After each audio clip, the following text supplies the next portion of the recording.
سلسلہ احادیث صحیحہ میں روایت ہے، رسول اللہ صلی اللہ علیہ وسلم نے چھری کو تیز کرنے اور جانوروں سے چھپا کر رکھنے کا حکم دیا، اور فرمایا جب تم میں سے کوئی شخص جانور ذبح کرے تو جلدی سے ذبح کرے۔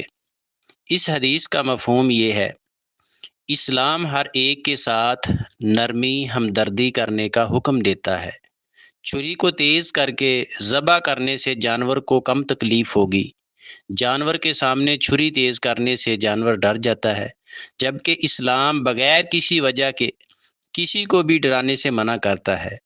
چھری تیز ہوگی تو جانور جلدی ذبح ہو جاتا ہے۔